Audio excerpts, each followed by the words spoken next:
12:30 আর আমরা আটঘরিয়া মোড়ে। প্রচণ্ড রোদ মাথার উপরে নিয়ে আমরা এখানে পৌঁছেছিলাম। দুপুর হলেও বেশ অনেক মানুষজন ছিল, বিশেষ করে আমরা যে টি স্টলে বসেছিলাম। আমরা এখানে আটঘরিয়া খিদিরপুর হয়ে পৌঁছেছি, আর এদিক দিয়ে আমরা মুলাডুলি হয়ে বের হয়ে যাব।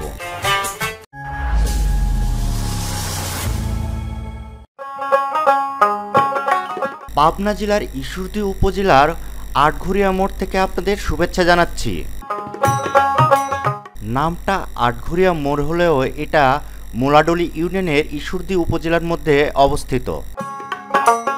দুপুর 12:30টার দিকে কড়া রোদ মাথার উপরে নিয়ে আমরা এখানে এসে পৌঁছাই, যার ফলে আমাদের যে পিপাসা লেগেছিল আমরা প্রথমে পানি পান করলাম, আর পানি পানের পরে আমরা প্রত্যেকেই একটা করে আইসক্রিম হাতে নিয়ে বসলাম এখানে, যা আমাদের কিছুটা স্বস্তি দিবে মনে করেছিলাম।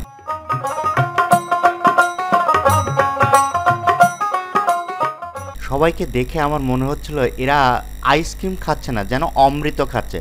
কিন্তু সেলিমের চাহিদা ভিন্ন ছিল, সে নাস্তা করবে, সে হোটেলওয়ালার সঙ্গে বা টি স্টলওয়ালার সঙ্গে কথা বলা শুরু করলো সেই নিয়ে, এবং অন্য কোনো নাস্তা না পেয়ে ডাল পুরি নিয়েই সে বসে গেল রীতিমতো খেতে।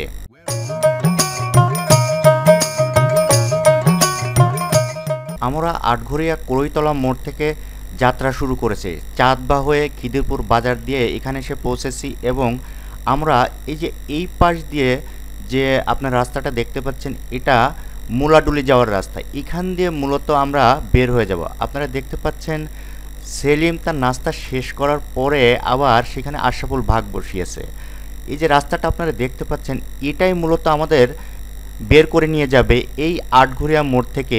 এই দুপুরবেলাতেই আমরা এখান থেকে জার্নি শুরু করে দেব।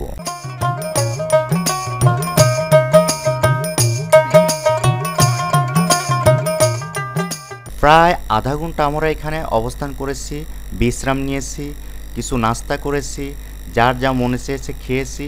এখান থেকে এখন আমাদের বিদায় নেওয়ার পালা। আমরা আমাদের বাইকের দিকে আবার এগিয়ে যাচ্ছি। আপনাদের বিদায় জানাচ্ছি এই আটঘরিয়া মোড় থেকে।